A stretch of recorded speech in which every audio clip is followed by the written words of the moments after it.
Here's a good one for you. I treated a client yesterday who had a sore back, and she suspected that she'd hurt it during one of my restorative movement classes last week.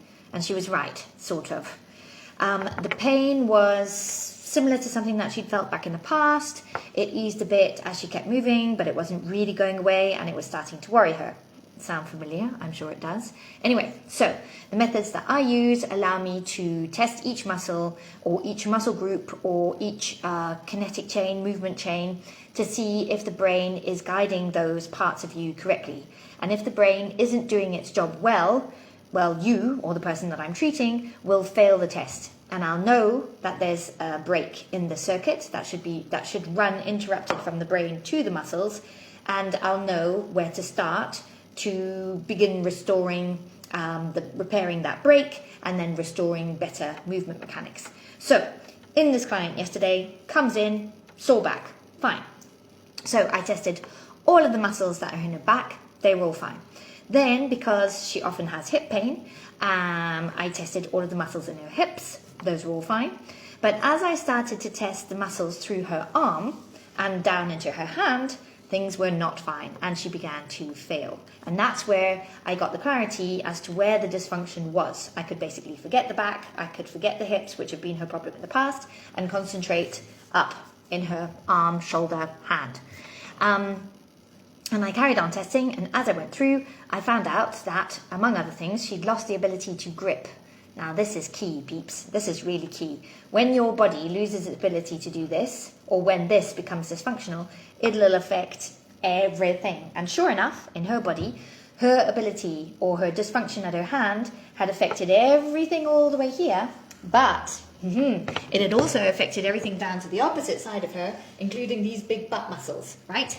So from the big muscle at the top here, down to the big muscle at the bottom here, everything wasn't working. So if you imagine a cross pattern like this, obviously it's going to give you some back pain eventually. And added to that, in the class that she'd attended last week and this week, we're working on all things that are hip and shoulder. So she'd been doing, neck and shoulder. So she'd been doing a whole pile of movements with her arms, and she's also been swimming like a good one.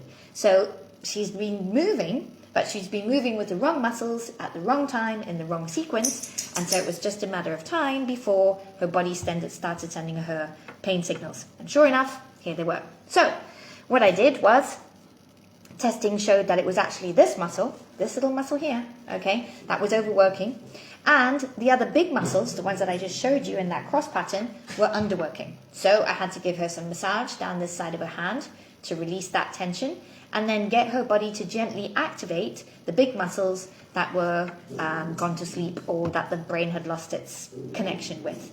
Okay, she then has to repeat these exercises for the next week or 10 days or so, and she will feel much, much better.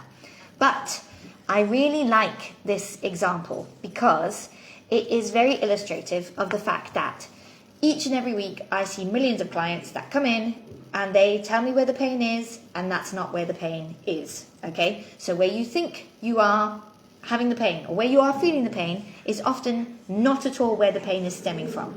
She had a sore back, it turned out it was her hand. Who would have thunk?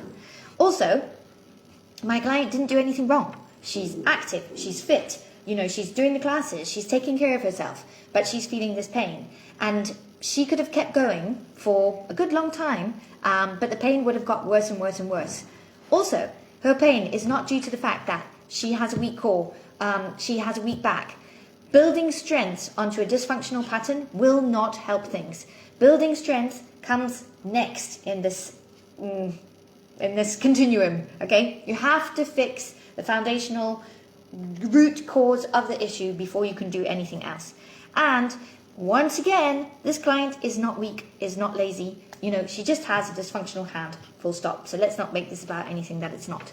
So if you are listening to me and you are sitting there or standing there or trying to bend there with a very sore back or any other body part for that matter, and you have no clue why it seems to be there one day or be there in the first place, and then get worse one day and then get better the next day, and you are very confused, unfrustrated, and no one can help you, then you and I need to chat because you need my methods. They work. So what you need to do is click the link under this under this video, click the link in the first comment, isn't what they all say. And you can start by booking in a quick chat with me to see if we are a good fit. I look forward to hearing from you. Goodbye.